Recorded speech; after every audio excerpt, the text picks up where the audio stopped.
Muy buenas noches, bienvenidos a bordo a este programa La Mirada, que vamos a estar acompañándolos hasta las 10 de la noche con esta Argentina que prematuramente para muchos ya entró en campaña electoral. Votamos en octubre, tal vez un poco antes si hay paso y demás, pero recién en octubre del año que viene y sin embargo ya pareciera que la Argentina entró en modo campaña electoral, tanto el gobierno como la oposición. Y primero vamos a hablar del gobierno, porque durante algo así como 10 días el presidente Javier Milei estuvo sin agenda pública, algunos dicen que guardado, algunos dicen que se especularon muchas cosas con relación a su estado, si estaba bien, si estaba mal. Lo cierto de esta situación de Milei es que no quería ver a nadie, o por lo menos quería ver a poca gente, porque está harto, como me han contado a mí algunas fuentes, con relación a esta idea de que todos los que recibe vienen a ofrecerle un remedio para una enfermedad que él cree que no tiene. Porque él no cree que el país esté tan mal como algunos vienen a sugerirle, que tiene que tomar medidas de acá, correcciones de allá, que el rumbo tiene que ir hacia otro lado o hay que atender determinadas debilidades que no está contemplando el rumbo. Milei tiene un norte y dijo no se va a mover ni una coma del plan. Y si tiene que morir será con las botas puestas. Estuvo 10 días guardado y después tuvimos una sobredosis de Milei, porque habló primero el lunes en el acto de San Martín, en el homenaje a José de San Martín, después habló en la Bolsa de Rosario, bueno, habló antes en el Council of Americas y después en la Bolsa de Rosario. Y vamos a encontrar un patrón que voy a contarles en lo discursivo de Milei, el cambio de Milei o algo, un cambio que es una vuelta a lo viejo. Primero vamos a ver lo que dijo en el homenaje a José de San Martín el día 17 de agosto. La libertad para sobrevivir requiere de un pueblo próspero y pujante, pues los intentos de los tiranos de turno de sofocar la llama, la libertad, siempre se apoyan en el descontento y la pobreza para romper con el orden. Porque si la libertad no muestra sus frutos, que son el bienestar y la prosperidad económica, la ciudadanía se olvida de su valor. Ese fue el Milei que rompió ese hermetismo de esos 10 días que tuvo sin agenda, un Milei más sosegado, más calmado, más solemne, pero sí diciendo que la libertad tiene que empezar a mostrar sus frutos y que él no va a cambiar estas ideas que tiene de la libertad porque en pos de un triunfo electoral o una especulación política. Después nos encontramos con un Milei que dijo una frase que no la tenemos capturada en video, pero que dijo, la foto es mala, la foto actual de la Argentina es mala, pero la película es la mejor de la historia. ¿Qué quiere decir? Que el proceso es virtuoso y que el proceso que él está comandando en materia económica va a llevar a la Argentina y a los argentinos a un buen puerto. De esta foto desagradable que habla Milei, ¿de qué foto habla? Podemos hacer una captura de lo que es la foto. Y la foto muestra elementos buenos y elementos malos. Elementos para tomar este optimismo que tienen algunos con relación al rumbo económico y elementos para tener una mirada más pesimista. Por ejemplo, algunas de las materias que están retratadas en la foto es la inflación mayorista, esta que reconoció Milei, viajando al 0,8%, empezando con cero. La tendencia a la baja que tiene la inflación en términos generales, por lo menos desde que asumió el gobierno. El crecimiento del país, el crecimiento del 2,7%, para algunos exiguo, para algunos más que razonable, para algunos es muy meritorio en el contexto internacional, pero también en el debe está la gran morosidad, 20 millones de personas que tienen problemas para pagar sus créditos, o la caída del 0,6% del salario con relación a noviembre de 2023. Bueno, esa foto desagradable que habla Milei, bueno, la compensaría con una película virtuosa. Y por eso nos vamos a encontrar con un Milei, si se quiere, volviendo al viejo Milei, al del 2023, al que le dio el triunfo electoral, al que fue como esa ola que ellos llamaron la ola violeta, que arrasó con la política tradicional o con la casta, venciéndola en casi todas las provincias y demás. Este discurso de Milei más confrontativo, más peleador, buscando responsables en los grupos económicos y mediáticos que conspiraron en el pasado contra él cuando decían que le iba a haber un mercado de órganos o un mercado de armas y demás. Bueno, él también cree que son responsables de esta instalación mediática de las deficiencias o problemas que tiene su rumbo económico. Él sabe que la gente ya siente la baja de la inflación, o que la economía está estabilizada, o que las cuentas públicas están estabilizadas. Lo que cree es que tiene que empezar a convencer y que la gente sienta que esto está sucediendo y que se va a convertir en una realidad en los próximos meses o incluso en los próximos años. Por eso vamos a encontrar a un Milei muy confrontativo. Lo vimos en la Bolsa de Rosario, lo vimos en el Council of America. De hecho, tenemos un video de este nuevo viejo Milei, mucho más confrontativo con estos poderes económicos que, dice él, están conspirando contra su gobierno. ¿Tenemos el video? Entonces la pregunta ¿es justo defender un sistema corrupto, un sistema que expropia, un sistema que cercena las libertades individuales, un sistema que genera ineficiencia y que seamos todos más pobres para que se beneficien un empresario prebendario y su contraparte política? Vamos.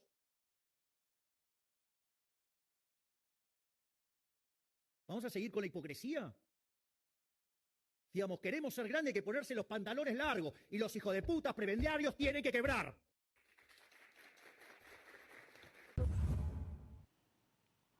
Este es el Milei, el viejo nuevo Milei, el que volvió a esta confrontación permanente, porque él siente, como decían algunos, siente que le empezaron a toser, como aquel video de Sergio Massa en el debate donde varios le tosían para molestarlo, para incomodarlo, para ponerlo nervioso.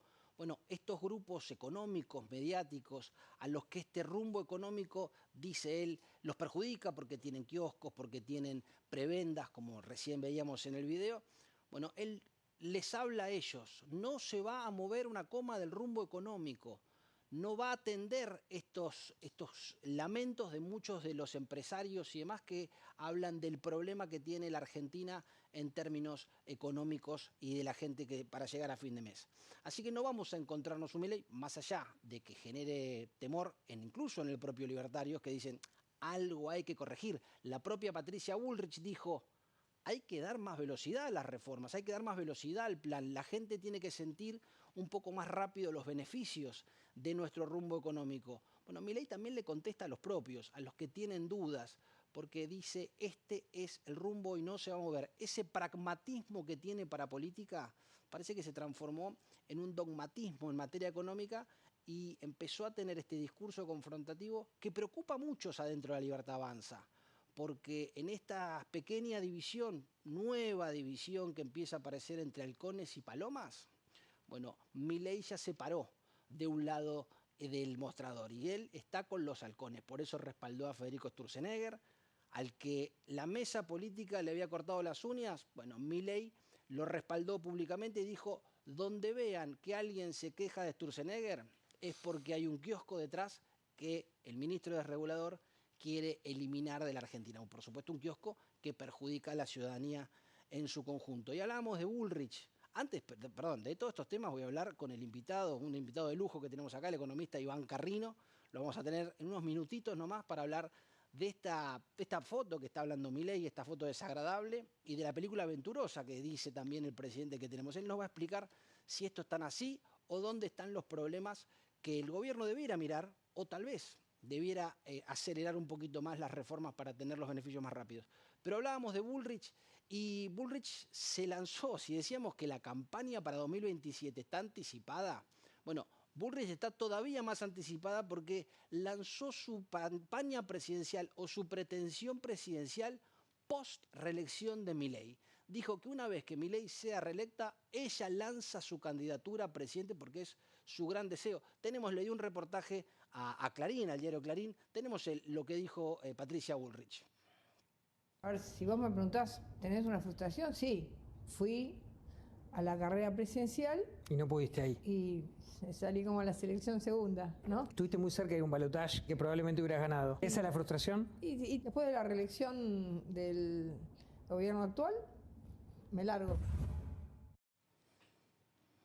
Bueno, curiosa definición de Patricia Bullrich que le dio esta nota a Clarín, y lo señalo porque hay algunas voces dentro del gobierno que dicen, ojo el vínculo de Patricia Bullrich y Clarín, ojo por algunas informaciones, algunas tapas, alguna buena connivencia o alguna buena simpatía que hay entre la senadora, exministra de Javier Milei y el gran diario argentino, que está muy enemistado con el gobierno, sobre todo algunos periodistas emblemáticos que firman en ese diario. Atención con ese tema porque genera mucho ruido en lo que es la interna libertaria. El vínculo de Patricia Bullrich con Clarín, al que le dio esta definición de que va por la presidencia, esta mujer que muchos dicen es solista, que dicen que está preparando el terreno no solo para después de 2027, sino tan temprano, porque tal vez está haciendo un guiño de, ojo que si esto no sale del todo bien, yo estoy antes, me puedo colocar la banda antes si es necesario,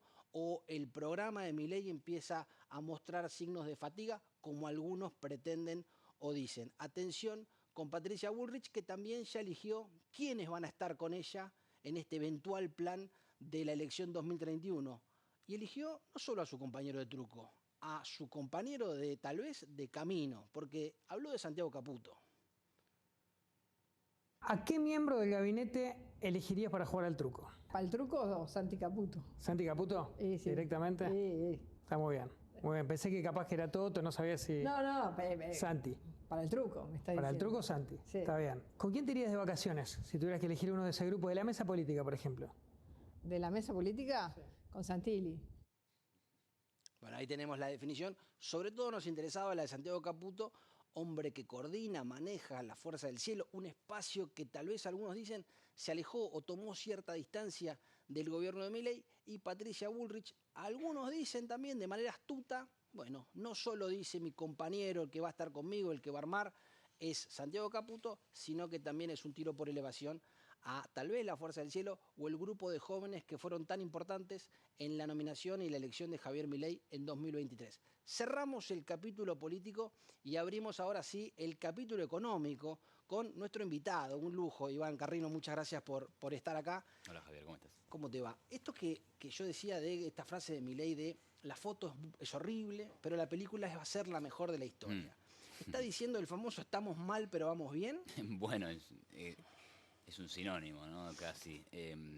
Bueno, creo que un poco siempre el presidente exagera un poco, ¿no? Si tiene que hablar bien de las cosas, si tiene que criticar a alguien también, es un poco, tiene su temperamento. Sí. En cualquier caso me pareció un buen discurso, te digo, ¿eh? Sí. Sobre todo por cómo abordó el tema de todo el tema que se está armando con el tema de los morosos. Sí. Grandes mentes en la historia, Platón, Aristóteles, los profesores de la escuela de Salamanca, todos le tenían fobia al interés. O sea, Claro. gente muy clarividente en muchos otros temas, no podían ver lo importante y lo necesario que era cobrar un interés para una deuda, ¿no? Y eso, digamos, generado... así que esta idea de los mercados repugnantes me pareció muy interesante y ajustada a lo que está pasando. Porque desde mi punto de vista también ha habido una sobredimensión del tema. Yo no digo que esto no sea un problema. Sí. Hay 6 millones de personas que están atrasadas con sus préstamos. Es un porcentaje sobre una cartera de créditos. Pero hay una sobredimensión en el sentido de que son créditos chicos. Son personas, muchas de las cuales no habían nunca accedido a un crédito, ahora accedieron a un crédito. Bueno, están aprendiendo a ver cómo funciona esto de pedir un préstamo, qué pasa si no lo puedo devolver. Bueno, y al fin y al cabo, el que no puede devolver un préstamo siempre es un tema para esa persona, pero el que tiene el mayor problema es el que lo dio, prestó, porque claro. Es el que tiene el riesgo de la quiebra. Claro que ahí, no, pero si los bancos no van a quebrar... Hay que ver qué pasa con pero alguna... el riesgo lo tienen ellos. Claro, o sea, el problema del que no paga es, bueno, al final lo tiene el que la prestó. El que prestó mal. El que prestó mal. De hecho, de ahí viene una explicación por la cual te tengo que cobrar un interés, porque hay un riesgo en el préstamo, ¿no? Y no casualmente, o sea, en línea con toda la lógica económica del mundo, los préstamos que están en mora son los préstamos más riesgosos, que son los préstamos personales, los de tarjeta de crédito y los que están por fuera del sistema bancario, ¿no? Entonces, todo lo que está pasando es bastante razonable y también en un contexto económico que, bueno, puede explicar parte de este aumento de la morosidad. ¿Vos crees esto que decía el Toto Caputo, es un problema entre privados, que obviamente no es agradable, no es razonable, pero es de un país que no tenía crédito? De repente, no tengo que un boom de crédito, pero tenemos acceso al crédito y la gente tal vez incluso no tiene la educación financiera adecuada para poder manejar ese tipo de elementos. Sí, claramente es un tema entre privados. Acá hay bancos privados o entidades financieras de otro tipo, que no son los bancos regulados por el Banco Central y sus clientes. Entonces, bueno, y es un problema que representa el 12,8% de la cartera de los bancos, ahí sí me refiero a los bancos, y el 3,5% si estamos hablando de empresas. O sea, encima, si hablamos de empresas, ya esto ni siquiera es un tema. Te escuché hace poco que decías, y el 80% los cumplen. Bueno, es que siempre está esa parte, ¿no? Claro. Yo me acuerdo el problemón que se había armado con el tema de los hipotecarios UVA. ¿Te acordás de los préstamos UVA? Había gente que salía a decir que era una estafa, un crédito, cuya única innovación era que le iba a permitir al que prestaba el dinero que no se licuara con la inflación, porque obviamente esa es la cláusula principal del contrato, ¿no? Y la tasa de morosidad ahí era como del 1%. Claro. Y era como luego o sea, el 99% estaba pagando. Sí, y accedía a su vivienda. Encima, claro. Encima tenían su casa. Y el 1% estaba con alguna demora. El 1%, o sea, bueno. El tema crédito, no sé, ¿qué genera? Debe tener una reminiscencia. Sí, o se sobrellevó políticamente, porque en realidad contaban hace un tiempo que, por ejemplo, se utilizó una bandera que fue la de los jubilados, fin noble y demás, o las universidades, y que ahora era la de los morosos, que en general no sabían a quién representaban del todo, pero era una bandera política de, por ejemplo, mucha gente que sí, sin duda igual la pasa mal, pero que no es un problema, vos lo que decís es que no es un problema sistema o del plan económico de Milei, sino que es una derivación coyuntural. Ahí va. Hay algunos factores. En primer lugar, mucha gente que antes no accedía al crédito, ahora accede al crédito. Entonces, bueno, si eran los que nunca estaban en el mercado crediticio, por ahí los metés y es más nuevo. Lo que encierra una buena y una mala noticia a la vez. Claro, exacto. O sea, estás probando con un público nuevo. Segundo lugar, la volatilidad de tasas del año pasado existió. Ahora, bueno, eso es culpa de la política monetaria. Perdón, ¿había alternativas? Digo, ¿cuál era la alternativa? No, dejá la tasa en el 20. Si la tasa llegó al 100 y pico, ¿qué quería decir dejarla en el 20? Más pesos en la calle, el dólar volando por encima. Entonces, es como si todo fuera fácil, ¿viste? También otro que dice, no, el dólar tiene que estar más alto. Bueno, pero todo tiene un costo. Claro. Cualquier decisión implica. Entonces, acá, tal vez, uno de los costos fue se desestabilizaron las tasas, ¿producto de qué? Bueno, de que había una situación de pánico electoral. Pánico electoral. Bueno, entonces eso también puede haber contribuido. Y por otro lado, tercer factor, hoy los créditos no se licúan con la inflación porque la tasa de interés está por encima de la inflación. Pero eso es una buena noticia en realidad, ¿no? Porque el hecho de haber tenido tasas de interés negativas contra la inflación por tantos años hizo que nuestro mercado de crédito fuera absolutamente diminuto. ¿Quién va a prestar plata si va a terminar perdiendo plata? Exactamente, lógico. Y también, Iván, esto que decías de la tasa de interés, porque esto que trajo problemas en la morosidad, el aumento de la tasa de interés, lo que pasó la corrida por porciones bíblicas del año pasado. Ahora pareciera que el gobierno otra vez está tocando un poquito la tasa de interés, otra vez están subiendo. ¿Estos problemas lejos de estabilizarse, crees que entonces con estas medidas, o estamos también camino a otra elección, puede llegar a complicarse? Ahí, digamos, yo leo esto que dice, bueno, ahora el gobierno subió la tasa. En realidad, si nos vamos a guiar estrictamente por lo que dice el Banco Central, que es su política monetaria, el Banco Central tiene un objetivo que es monitorear un cierto agregado monetario, que le puso algunos objetivos a ese agregado monetario y más o menos busca cumplirlo. Si eso es lo que está pasando, hay que mirarlo. Bueno, entonces yo digo, M2 va a crecer al 20% anual, ponele, ¿no? Sí. Bueno, entonces, si M2 crece al 20% anual, eso resulta en una tasa. Si sube la tasa, el Banco Central por ahí no cambió nada, pero lo que pasó es que frente a ese M2 que crece al 20% anual, ahora hay más demanda de dinero. Claro. O sea, entonces, bueno, más demanda de dinero frente a una oferta que está creciendo como lo previsto, implica una sobre la tasa de interés. Entonces, me parece que acaso está subiendo la tasa de interés, bueno, no por decisión expresa del Banco Central, sino por las condiciones del mercado. ¿Pero crees que es una mala noticia para si se quiere, este problema que tiene el gobierno de morosidad? Bueno, esto no ayuda. Puede que contribuya marginalmente a empeorar un poco el escenario. Igual recordemos que ya en el último mes se había estabilizado un poco. Pero también la película más grande de la mala noticia es que el riesgo país pasó de 400 a 500. Claro. Pero bueno, eso es en las últimas 2 o 3 semanas. El mundo está medio feo. Están subiendo las tasas de interés de la deuda en Estados Unidos, en Inglaterra, en Japón.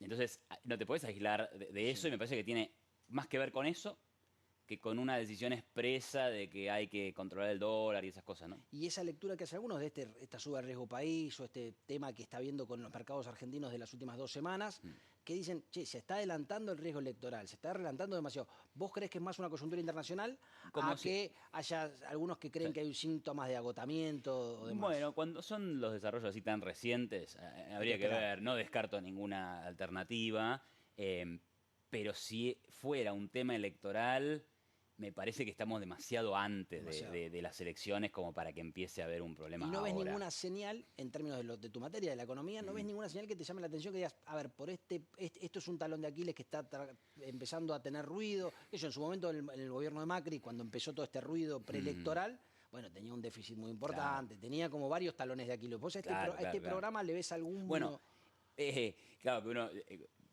no sé si puedo descartar todo, pero ya que vamos a la cuestión Sí. de Macri, hay una diferencia muy significativa, ¿no? O sea, cuando ocurre la crisis a principios del 2018, había un resultado, o sea, el déficit fiscal del gobierno de Macri era más o menos 5% del PBI o 6% del PBI. Sí. No había habido ningún tipo de corrección fiscal en los primeros 2 años. Ese déficit se financiaba con ingreso de capitales del extranjero que entraban a comprar bonos de la deuda y eso también estaba generando un gran déficit por cuenta corriente. Entonces había 2 déficits gemelos muy grandes que cuando el mercado internacional dijo, me parece que hay señales que, claro. Claro, que este gobierno me parece que no va a poder hacer las reformas que creímos que iba a poder hacer, entonces cayó la confianza, cayeron los capitales y ahí ibas a un choque directo, ¿no? De hecho, hace poquito estuvo acá Duhovne, lo Exacto. escuché, y contó un poco eso. O sea, cuando vos tenés una sequía brutal del mercado de capitales, ajustás o ajustás, no te queda otra, el dólar va a subir. Entonces ocurrió todo eso. Eso no está hoy. O sea, hoy no tenés déficit de cuenta corriente y no tenés déficit fiscal. Entonces ahí está la economía mucho más robusta para no tener este problema, ¿no? Y sin embargo, si bien este gobierno pareciera haber hecho mejor los deberes y tiene todas las tareas más cliqueadas Sí. o chequeadas, no descartás que el riesgo electoral otra vez No, genere no. una turbulencia, no sé si como la de 2025, pero por lo Claro. menos de envergadura. Y a mí me preocupa un poco el 2017, el 2027, Sí. porque... Y mira, si vemos la base monetaria hoy, debe andar 20% más abajo en términos reales que hace un año atrás. O sea, hay menos pesos en la calle en términos de lo que pueden comprar Sí. esos pesos. La cantidad de reservas creció 14.000 millones de dólares en el año. O sea, vos ves cosas macroeconómicas y decís, bueno, está mejor para... Pero el día que alguien percibe que cuando esto se termina, vuelve Sí, tal vez un Quintela, con estas ideas, claro. expropiar, control de precios, déficit fiscal, Emisión, el cuasi, gasto claro. descontrolado, revisamos la deuda, todas esas cosas, voy a comprar dólares con Sí, la sí, plata. la paso de 2019. La voy a sacar de donde puedo los pesos, ¿me entendés? Entonces, sí, ahora, eso por el lado de que, ahora, creería que la gente no le va a dar mucha entidad a ese tipo de propuestas. O sea, me parece que en estos años, a pesar de que no está Sí. todo bien, y el mercado de trabajo, y el salario real, y hay cosas que están lentas, como es esperable que estén, me parece que la gente está valorando algo de lo que se ha conseguido, esa mayor previsibilidad, menor inflación, un dólar más estable, y que cuando alguien venga y les diga, mirá que si expropiamos a los ricos te vamos a dar un mayor sueldo, va a mirar la gente y va a decir, no sé, me parece que no te creo tanto, porque yo ya lo escuché en el pasado y al final llegamos hasta acá. Y eso va a ordenar un poquito el debate político. Entonces, el candidato del kirchnerismo o del peronismo que quiera tener posibilidades va a tener que tener un discurso más moderado y eso ayuda a que no se disparen todas las variables financieras, ¿no? Y hace poco leía una idea, decían, el que venga después de Milei va a recibir una herencia tan virtuosa por el trabajo suyo que hizo que se puede quedar 2 periodos o casi el tiempo que quiera quedarse. ¿Vos también ves que Milei hizo una especie de trabajo sucio y que tal vez los frutos no los vea el propio Milei, incluso podría llegar a suceder? Bueno, sin duda que hizo una tarea... a ver, atacó el principal problema macroeconómico de los últimos 40 años, tal vez. O sea, yo siempre cuando doy alguna charla muestro 2 gráficos. Uno es nuestro PBI per cápita en relación al de 10 países vecinos. Cae frente a todos. Claro. ¿Sí? O sea, que algo pasó en estos últimos 40 años. Sí, que vamos bien para no abajo. nos iba, claro, bien Claro. no nos iba. Segundo gráfico. Somos el país con más recesiones de América Latina de los últimos 40 años, incluso por encima de Venezuela, solo que ellos cayeron más fuerte cuando cayeron, ¿no? ¿Y con qué se compatibiliza eso? Con nuestro resultado fiscal. digo, cada 5 o 6 años teníamos una crisis fiscal que implicaba o un salto del dólar, o un salto de la inflación, o un cepo cambiario. Sí. Bueno, todo eso, todas esas cosas que hicimos estaban relacionadas con un problema fiscal de fondo. Lo primero que hizo Milei fue voy a atacar el problema fiscal de fondo. Y ahí sí, la tarea se hizo. Se hizo. O sea, se licuó el gasto, eso ayudó, pero ahora se mantiene el equilibrio fiscal. O sea, que fue licuadora. Bueno, pero la licuadora hay que mantenerla, la mantuvo. Llevamos 3 años de un equilibrio fiscal. Así que esa es la clave, ¿no? Y bueno, imagínate si encima sale la Carta Orgánica del Banco Central. Claro, Tenés lo fiscal, lo monetario. ¿No? Ahora me pongo un poco el que dice que representa la calle, que depende del tío que tengas, con quién hable, Claro. cómo está la calle, ¿no? Pero sí es cierto, vos mismo recién decías algo como que hay menos pesos en la calle o hay menos sensación de pesos en la calle y hay gente que efectivamente la está pasando muy mal. Esto que vos decís, bueno, hay que tenerle paciencia al plan, el rumbo es el correcto. ¿Cuándo? Porque para esa gente no hay paciencia, no hay mañana. ¿Cuándo Milei puede convencer a esa gente de que esto es lo adecuado? Porque Argentina ha tenido, no sé si experiencias de esta naturaleza, pero experiencias de gente por ahí más prolija al hacer las cuentas, y siempre como la gente no lo siente, cambia rápido de caballo. Sí, bueno, tengo 3 reflexiones para hacer sobre eso, me parece muy importante. El primero es, bueno, miremos el dato de pobreza, porque se ha caído. Sí. Entonces, evidentemente, a los que estaban abajo, que en el primer trimestre del 2024, obviamente la tasa de pobreza saltó por el ajuste y demás, bueno, pero eso ha caído significativamente, entonces hay gente que estaba por debajo de comprarse una canasta básica que hoy la puede comprar. Entonces ahí hay una mejora. El segundo tema es que esta idea de que hay cosas macro que están bien, pero en la micro no va mal, tiene que ver con un gran desequilibrio previo, que es el tema de la política tarifaria, o como ha denominado un colega tuyo, Pablo Rossi, el populismo energético del gobierno anterior. El populismo energético del gobierno anterior, si yo miro cómo evolucionó el salario contra la inflación en el gobierno de Alberto Fernández, cayó 3%, salario contra la inflación. Ahora, salario contra tarifas subió 85%. Claro. ¿Me entendés? El despropósito, la desproporción total. Bueno, a partir de ese más 85, ahora estamos menos 50. Claro. Entonces, claro, ahora, eso es duro para el bolsillo. Estaba mucho mejor prender el aire acondicionado, abrir la ventana, ¿viste? Bueno, no. Ahora hay que racionalizar. Ahora, y hay que pagar más caro las tarifas. Y cuando pagas más caro las tarifas, tenés menos plata para hacer otra cosa. Ahora, dicho esto, bueno, eso se ha ajustado en gran parte. Sí. En gran parte. Entonces, ¿ahora qué queda? Bueno, encontrar ese piso y que ahí empiece a crecer también de vuelta después de ese ajuste grande. Y la tercera reflexión es que me genera gracia a algunas personas que por ahí, digo, en la época del kirchnerismo decían, no puede ser, el kirchnerismo gobierna mirando las encuestas todo el tiempo y todos los planes son para ganar votos, ¿viste? Y ahora como la imagen de Milei medio que se cae, los tipos, gobernar. Hay que hacer algo. Claro, mirá Claro, las encuestas. Pará, no miremos las encuestas. Hay que hacer lo que hay que hacer. Hay que hacer lo que hay que hacer. Entonces, en esto estás alineado Esperemos con... que la gente acompañe. Y si no, bueno, no sé. Bueno, estamos condenados. Estás como lo que contaba yo al principio, alineado con este nuevo discurso de Milei que dice, si hay que morir, se muere con las botas puestas, pero hay que hacer lo que hay que hacer. No hay atajos, no hay otra relación. Ahora... ¿Viste Sí. Sangre, Sudor y Lágrimas de Sí. Churchill? Todo el mundo lo ama. Ah, claro, 50 años Claro. después, ¿no? Y, bueno, cuando toca, ¿no? Ahora, pero hay una reflexión con eso que a mí me llamó la atención, que es cierto que este discurso de sangre, sudor y lágrimas preparó a la sociedad británica para lo que venía, un enfrentamiento grande. Ahora, vos tenés que el primer Milei contó este sangre, sudor y lágrimas, pero después empezó, vamos a crecer como pedo de uso, claro. después vino Toto Caputo con los mejores 18 meses de la historia argentina. ¿Crees que trabajaron mal las expectativas en términos de comunicación o hubo un error de diagnóstico? No lo sé, porque no me puedo poner... O sea, yo tengo una personalidad distinta. Y yo no me animo a pronosticar los mejores 18 meses del mundo. Ni diría sobre mí mismo que soy el mejor presidente de la historia, pero bueno, por eso no hago política, ¿viste? O sea, no sé si vieron la serie de Moria Kazan. Sí, una parte. Bueno, es una diva, una tipa ultra conocida, es una reina muy reconocida.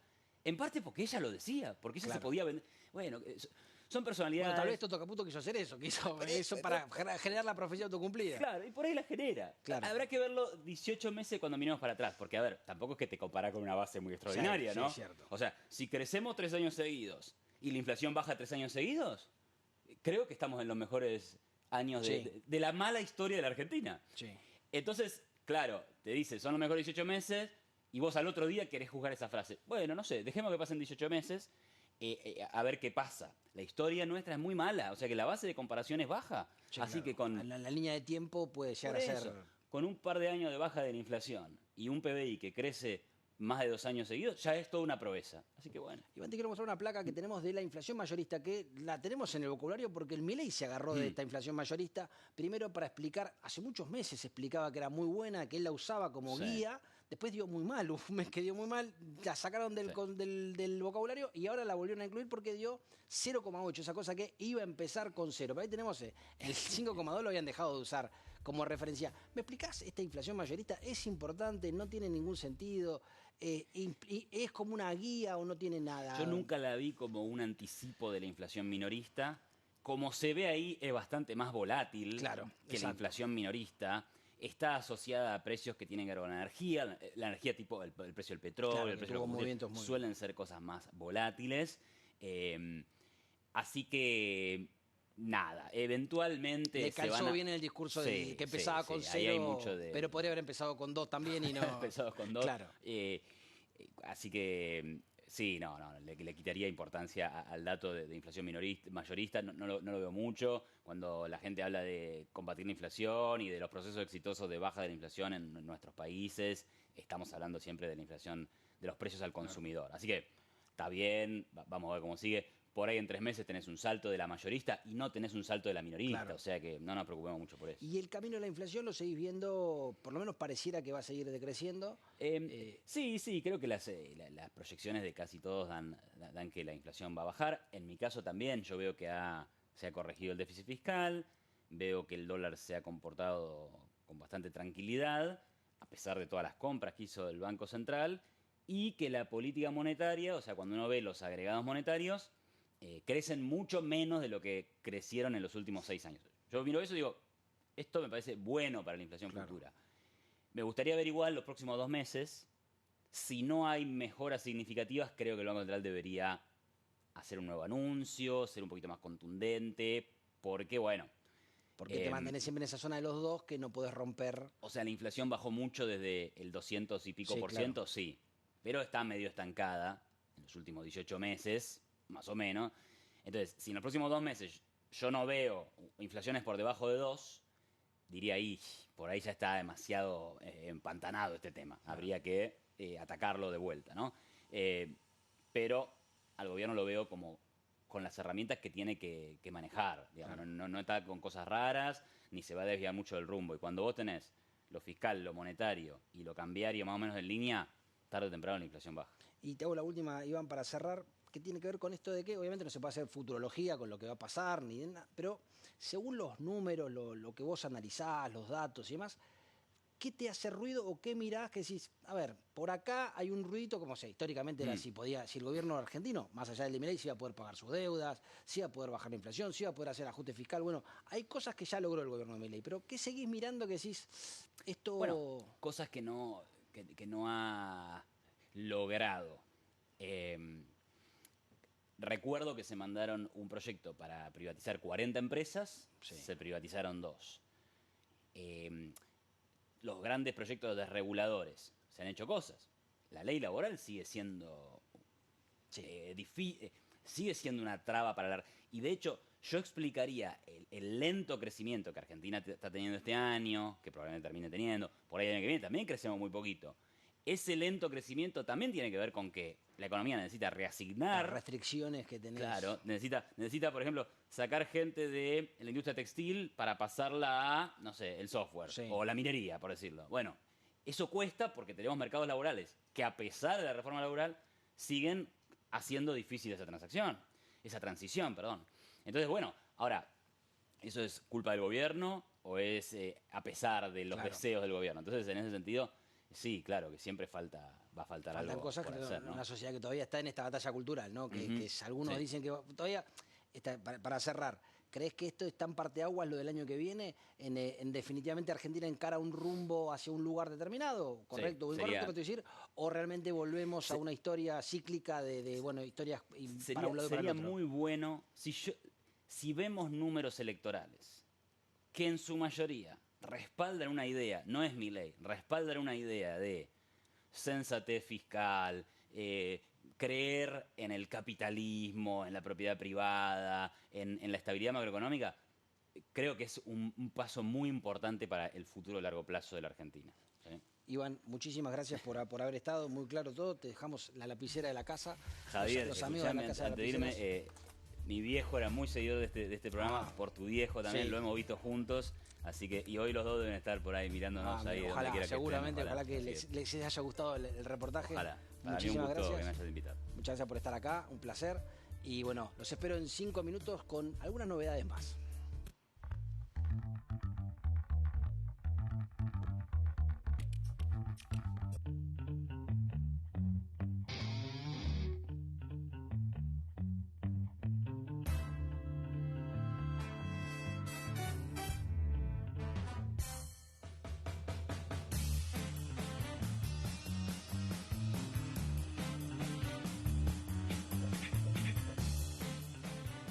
Bueno, y seguimos en la mirada antes de nuestro segundo invitado, que tenemos al exintendente de San Miguel, Joaquín de la Torre, uno de los hombres que más conoce de la provincia de Buenos Aires, para hablar de qué es lo que sucede en la provincia de Buenos Aires, y también un hombre que nos puede iluminar sobre lo que pasa en la Argentina, en la actualidad nacional.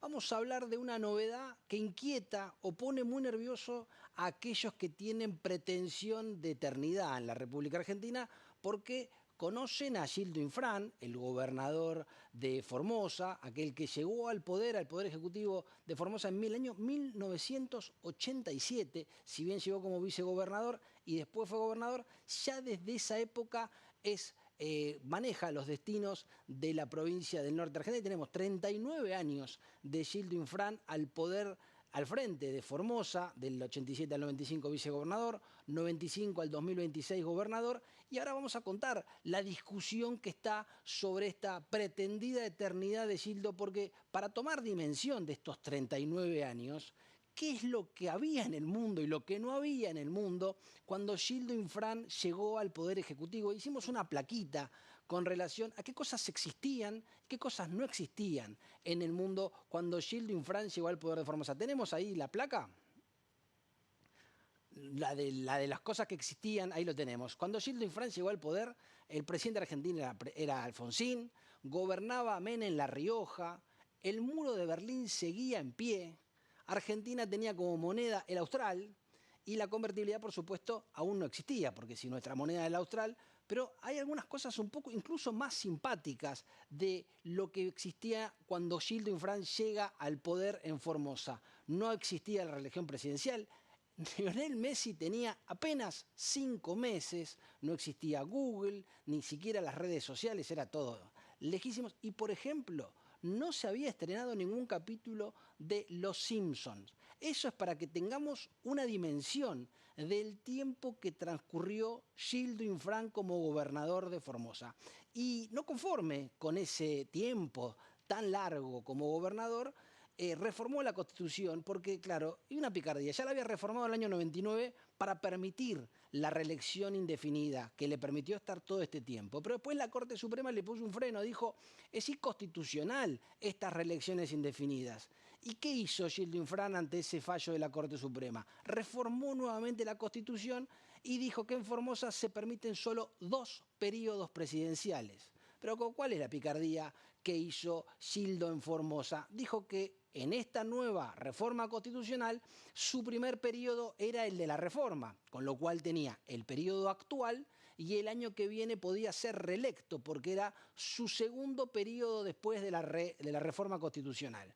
Bueno, hasta ahí parecía que Gildo iba a poder perpetuarse por lo menos un tiempo más con este ardid que hizo para quitar esta interpretación de la Corte Suprema. Pero la oposición hizo un planteo, la oposición en Formosa, y la Corte Suprema, el dato es que tomó el reclamo de la oposición formoseña para decir que Gildo Infran está violando este fallo de la Constitución y no puede presentarse a un nuevo mandato. La Corte todavía no se pronunció, dio un tiempo para que conteste Gildo Infran, para que dé sus argumentos de por qué cree que sí tiene valor.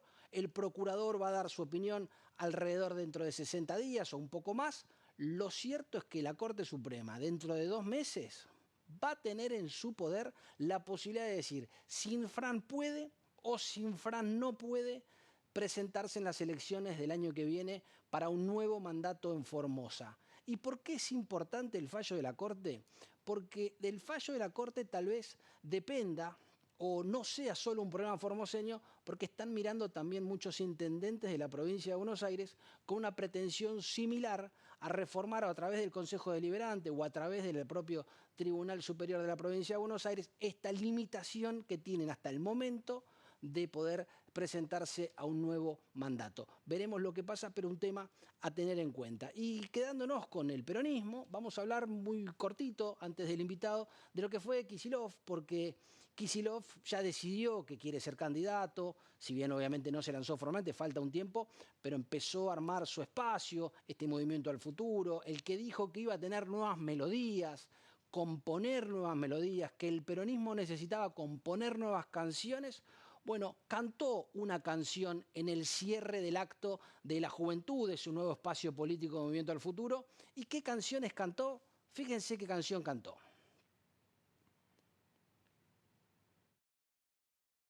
El amor da igual,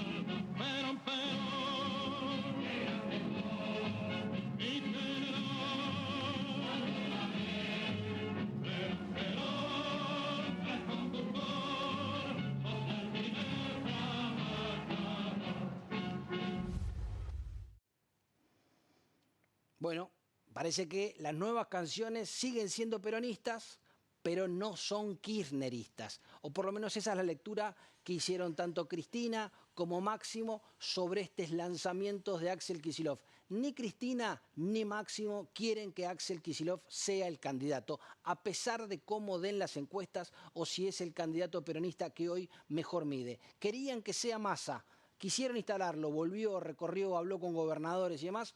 Tuvo este episodio, este viaje en avión, que tendrá que dar seguramente alguna explicación, sobre todo por el periplo, con pasaportes que no eran los de ellos, a los argentinos, escalas extrafalarias para tal vez no ser detectados, un vuelo privado pagado, según dicen, por Francisco de Narváez. Bueno, todo muy raro de estas vacaciones por aniversario que hizo Sergio Massa en Barbados con su esposa y amigos para celebrar los 30 años. Ese, si se quiere, ese grano que le surgió a Sergio Massa, que tendrá que explicar, o más que un grano de eso, también se da con otro de los hombres del peronismo, que es Quintela. ¿Y por qué contamos? Porque no solo quería expropiar o había dicho que si volvía el peronismo iban a expropiar, sino que lanzó su cuasimoneda, va a pagar con chachos, algo así a mucha gente en La Rioja. ¿Y por qué es importante esto del chacho de Quintela o esta cuasimoneda que lanzó?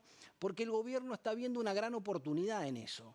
Porque para diferenciar y contrastar los dos modelos, el modelo de cierta irresponsabilidad fiscal, la emisión de cuasimonedas, las expropiaciones, y no solo Milei dijo que este era un plan platita, sino que Martín Menem, a tener en cuenta este nombre, va a viajar a La Rioja prontamente para empezar a caminar, para empezar a recorrer, para empezar a mostrar el modelo de Quintela, el modelo peronista y las promesas que tiene para hacer. Él, si él finalmente decide ser candidato, algunos, muchos lo están empujando a ser candidato a gobernador en La Rioja. Lo cierto es que él por lo pronto va a empezar a recorrer La Rioja más seguido que lo hacía. Ahora sí, hacemos un pequeño punto acá porque vamos con nuestro invitado. Un lujo tener a Joaquín de la Torre acá, uno de los hombres que más conoce la provincia de Buenos Aires y que uno de los más finos analistas de la política argentina. Joaquín, ¿cómo te va? Te saludo de acá, Javier García. Muchas gracias, Javier. Recuerdo con mucho cariño a tu padre, lo veía bastante seguido en lo de Jorgito Triaca. Siempre era un placer hablar con él, además que algunas veces me ha tocado ir al programa. Así que un abrazo a vos y a toda tu familia. Muchísimas gracias, Joaquín. Muchísimas gracias por estar. Él sabía de verdad. Muchas gracias. Joaquín, te hago una pregunta. Vos sos también de los que sabe de verdad, o por lo menos conoce mucho de la provincia de Buenos Aires. Esta cuestión, bueno, lo que veníamos hablando un poco acá en el programa, pero esta cuestión que algunos dan por sentado que va a ocurrir, que es lo de la reelección de los intendentes. ¿Vos crees que va a salir antes de fin de año, como dicen muchos, o crees que esto se está empiojando, que también iba a ser muy complejo de que la tengan? Yo creo que hoy no están los votos. Sergio Massa ha mantenido su posición inalterable en los últimos años, no da ninguna señal de que la vaya a cambiar. Y si Sergio no cambia su posición, no van a tener los votos. ¿Y vos crees que esto es un problema muy serio para el peronismo? Porque, a ver, que se dice como mito urbano, como mito popular, de que el peronismo en la provincia de Buenos Aires es más o menos imbatible por el enorme aparato que tienen los intendentes. Bueno, esto podría ser una bomba atómica si los intendentes, o por lo menos 80 de ellos, no pueden jugar. Bueno, claramente no va a ser lo mismo si el candidato es Juan o la hermana de Juan o el hermano de Juan. Claro. Que sería una de las opciones, pero 80 y pico de intendentes peronistas jugando para tener sucesores propios tampoco es para subestimar, digamos. Claro. No sería lo mismo, pero no deja de ser importante. Y Joaquín, con esta que dije al principio, que me quedó, es una duda histórica que tengo de alguien que conoce mucho por ahí. ¿Es realmente invencible el peronismo en la provincia de Buenos Aires? ¿Estructuralmente invencible? No. Tiene que armarse enfrente del peronismo que está en el gobierno hoy en la provincia de Buenos Aires una fuerza que tenga la misma vocación de poder y de transformación. Si nosotros lo que le vamos a proponer a la gente es más de lo mismo, seguro que no se le va a ganar. Ahora, si nosotros tenemos la valentía, la convicción de proponer cosas distintas, de hacer explotar esta provincia que lo único que hace es traer más pobreza, peor administración, peor calidad de educación, peor calidad de seguridad, peor calidad de salud. Si nosotros estamos dispuestos a hacerla explotar a la provincia, seguramente la gente nos va a mirar y va a mirar otra opción. Ahora, para más de lo mismo, el peronismo está muy asentado. ¿Y quién ves que podría encarnar esa alternativa, eso que vos querés? No, sí. Falta mucho. Se necesitan personas que conozcan la provincia, que hayan administrado la provincia de Buenos Aires, aunque sea los municipios más importantes. Personas que conozcan, que tengan la valentía y los cojones para tomar las decisiones difíciles. La provincia de Buenos Aires está muy mal administrada y muy acostumbrada porque es la comodidad de los políticos. Sí. Y en esta mala administración, por supuesto, más allá de la historia y más allá de la coyuntura, también hace responsable a Axel Kicillof, el actual gobernador, que incluso, curiosamente, goza de buenos números, por lo menos a la hora de las encuestas. Bueno, pero, a ver, el peor gobernador de la provincia de Buenos Aires fue Daniel Scioli. Y cuando se presentó en la elección del 2015, ganó la provincia de Buenos Aires. Claro. Y casi por muy poquito no fue presidente. Eso tiene que ver con otro problema, que es que el 70% de la provincia de Buenos Aires es el conurbano. Sí. Y el conurbano no tiene una relación de gestión con el gobernador de la provincia de Buenos Aires. No la tiene. Ninguno de los servicios que se le prestan al habitante de la provincia del conurbano son dados por el gobernador de la provincia de Buenos Aires. La mayoría son nacionales y algunos son municipales. Entonces el 70% de la provincia de Buenos Aires, de los habitantes de la provincia de Buenos Aires, no tienen servicios dados por el gobernador. Entonces no tiene una visión de cuál es el verdadero gobernador y si sirve o no sirve demasiado. En eso estaba un proyecto que leí por ahí que tenías vos de federalizar 24 municipios, algo así, como para tratar de que esto fluya un poco mejor, de que se organice un poco mejor la provincia de Buenos Aires. Lo primero que hay que tener en cuenta es, ¿estamos de acuerdo con que la provincia está mal administrada o creemos que está bien? Si creemos que está bien, dejémosla igual. Yo creo que está muy mal, creo que hay que cambiar, y creo que la gente vive mal en el conurbano y hay que cambiarle la realidad. Y para eso hay que hacer explotar la administración de la provincia de Buenos Aires y construir una administración nueva. En eso está el proyecto. Yo creo que hoy, en función de una realidad, los políticos siempre llegamos tarde a la realidad. Primero sucede la realidad y después vamos nosotros tratando de hacer cambios en función de la realidad. La realidad es que todos los bonaerenses que viven en el conurbano no reciben servicios de la provincia de Buenos Aires. El agua, el gas, la luz y el transporte público, o sea, los trenes, son de orden nacional. La salud, la mayoría de los municipios tiene hospitales municipales. La seguridad, hoy ya la gente se la está reclamando a los intendentes y los intendentes están empezando a hacer sus propias policías municipales. La educación, sí es verdad que los sueldos los paga la provincia de Buenos Aires, toda la administración de la educación está en manos de la provincia de Buenos Aires. Y es calamitosa, no es que es buena, es calamitosa. Lo que hay que cambiar no es tanto en función de la realidad. La realidad ya ha sucedido el cambio. Lo que hay que hacer es ordenarlo. Y hay que sacarle un Estado al conurbano para eliminar ingresos brutos en todo el conurbano. Nosotros hoy tenemos una realidad histórica, pero también tenemos una realidad de futuro. No hay ningún economista que no diga que la economía se trasladó hacia la cordillera y hacia la pampa húmeda. El principal perjudicado de lo que viene es el conurbano. Claro. Una forma de hacerle menos doloroso lo que viene es eliminando un Estado y eliminando ingresos brutos, porque no hay que solventar el Estado provincial. Y en esto que señalás de esta transición... Con menos sí. plata vamos a tener más soluciones. Y en esto que mencionás de esta transición de un paradigma económico hacia otro paradigma económico en donde la provincia de Buenos Aires deja de tener esa relevancia histórica que tuvo en materia económica, ¿qué se hace con ese conglomerado de personas que algunos dicen, bueno, Neuquén podría absorber, pero todas esas transiciones llevan muchos años y mucho tiempo? ¿Qué te parece que tendría que hacer el gobierno nacional o el gobierno provincial en un cambio de paradigma como el que estamos viviendo? Lo primero que hay que hacer es tener claro qué va a pasar. Y lo que va a pasar es muy distinto de lo que los políticos en general decimos que va a pasar. ¿Qué va a pasar? Se viene un mundo donde la tecnología está muy por adelante de lo que hoy vemos inclusive. La aceleración del crecimiento de la tecnología y del uso de la inteligencia artificial es muy superior a lo que pensamos. Entonces nosotros tenemos dos opciones. O nos ponemos a pensar que hay que regular la inteligencia artificial, o nos asociamos con las empresas tecnológicas para hacer uso de la inteligencia artificial y poder tener mejor salud, mejor educación y mejor seguridad.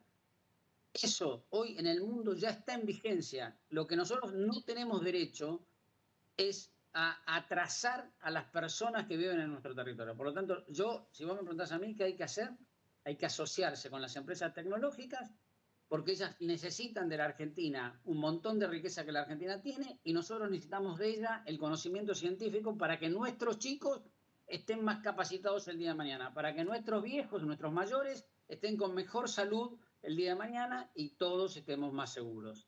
Eso ya existe, no es que Joaquín está inventando algo nuevo, no. El sistema de salud ya existe en Alemania, creado por científicos alemanes y médicos alemanes. El sistema de educación ya existe en Texas, se llama Alfa, y con 2 horas de educación frente a las pantallas, los chicos estudian todo lo necesario y después tienen tiempo para hacer deporte, para hacer actividades blandas, para aprender religión, para aprender cosechar mejor espíritu. Joaquín, te saco un poquito de esto, era, si querés, un tema mucho más importante, mucho más interesante, pero te saco porque me queda poco tiempo y te quiero hacer una pregunta política. Dale. Aprovechar que vos hablás con mucha gente, conocés mucho. ¿Vos te imaginás qué olfateás de cara al año que viene? ¿Crees que la Argentina va a una confirmación, a una reelección del gobierno de Milei? ¿Imaginás tal vez un regreso peronista o kirchnerista? ¿O también te olfateás esta figura de los outsiders que empiezan a coquetear con la actualidad argentina cada vez con más fuerza? Yo vengo diciendo ya desde octubre que el año que viene va a haber continuidad con cambio. Sí. Va a haber continuidad en general del recipiente de las políticas en general, confirmación en ese sentido, pero va a haber un cambio de presidente. Ah, bueno, toda una definición. ¿No lo ves reeligiendo a Javier Milei? No. O sea que sigue el proyecto, cambia el conductor. Exactamente. Joaquín, muchísimas gracias, muy interesante conversar con vos y gracias por estar y acompañarnos acá en el programa. Renovar mi afecto a la familia García. Muchísimas gracias, Joaquín. Nos estamos viendo seguramente en esos asados. Dale. Bueno, y antes de estos minutitos que nos quedan, quiero contarles una semana, o si se quieren unos días especiales para el gobierno en materia judicial, porque tenemos lo que fue la defensa de José Luis Esper. Volvió José Luis Esper, reapareció José Luis Esper, aquel hombre que tuvieron que correr en la campaña de 2025, que tuvo que salir de foco porque acusaciones, asociaciones con Fred Machado, un hombre vinculado al narcotráfico, o con vínculos espurios con el narcotráfico. Bueno, apareció José Luis Esper y hizo esta presentación en la justicia y también hizo un descargo en redes sociales, donde, claro, obviamente dice que es inocente, que él no tuvo absolutamente nada que ver, que firmó un contrato legítimo, que todo está aclarado y, bueno, por supuesto que esto es una buena noticia para el gobierno, que un hombre que fue muy señalado en su momento, que fue vilipendiado públicamente, bueno, a partir de su propia declaración por ahora en la justicia, explicando toda esa situación y su relación con este empresario que fue condenado en Estados Unidos, no por narcotráfico, pero sí por lavado de dinero, en donde, bueno, aprovechado que aclaró esa situación Fred Machado, o por lo menos se despejó esa ecuación de narcotráfico y aclaró su propia situación sobre el lavado de dinero, sobre el contrato y demás. Otro tema judicial que inquieta al gobierno es sobre el ex consultor, hombre de la campaña 2023, de Cerimedo, que está detenido en Bolivia por tentativa de homicidio sobre una pareja. Le dieron 6 meses de prisión preventiva, o sea que hay elementos probatorios que encuentra la justicia boliviana para determinar que este hombre por lo menos tiene que dar explicaciones al respecto sobre lo que sucedió, esos 3 balazos que recibió la que era su pareja y por el cual es acusado. Un hombre muy cercano al gobierno libertario, que incluso obligó a ciertas declaraciones de mal gusto sobre el autoatentado y demás, algunas hipótesis, por lo menos por ahora, muy poco creíbles o con poco fundamento. Y lo último es Manuel Adorni, porque el fiscal le dio un tiempo para que presente explicaciones, para que haga aclaraciones sobre su patrimonio. Lo cierto es que después de este tiempo Adorni va a presentar las aclaraciones, pero probablemente todo indica que Adorni va a ser convocado a indagatoria, y ahí será otro mal trago para el gobierno. Un buen trago de Spert, 2 mal tragos con Cerimedo y Adorni. Ahora sí, los dejo para la semana que viene. Nos esperamos la semana que viene a esta misma hora, a las 9 de la noche por Canal 26. Muchas gracias por estar del otro lado. Y como siempre, nos despedimos con un recuerdo de mi padre, uno muy especial, uno que seguramente muchos han visto, que es la visita del fiscal Estracera y cuando definía con sus palabras a lo que era el kirchnerismo en ese momento. Muchas gracias. Nos vemos el domingo que viene. Y volviendo a la cuestión esta del Código Procesal Penal, al poder casi brutal que se le da a la procuradora, a la incorporación de 1.700 personas, de los cuales más de la mitad creo que son relatores. Sí. Es gente que no necesariamente tiene que haber estado en la justicia. Esto, ¿la Corte Suprema va a asumir alguna posición al respecto? Esto es lo que no sé. Bueno, pero yo te invité al programa para que me digas qué te parece. Me parece un disparate, me parece que quieren colonizar el Poder Judicial, como han colonizado la Cancillería, como han colonizado aerolíneas. Es decir, ellos van extendiéndose de tal manera para garantizar la impunidad futura. Por eso imaginás que la presidenta se puede presentar para diputada o para Parla Sur, por esa misma razón. Sí, por esa misma. Tengo mis sospechas, porque hay una cosa, presentarse como diputada no creo que le guste mucho después de haber presidido el país. No, por supuesto. Quizá como diputada del UNASUR podría ser. Es más tentador, digamos. Es más tentador y menos desdoroso. Bien, además yo tengo una conclusión muy clara. Como decían los brasileros, preferiría que nos gobernara Alibaba. Eran solamente 40 ladrones. Me parece que es un buen cierre para la entrevista.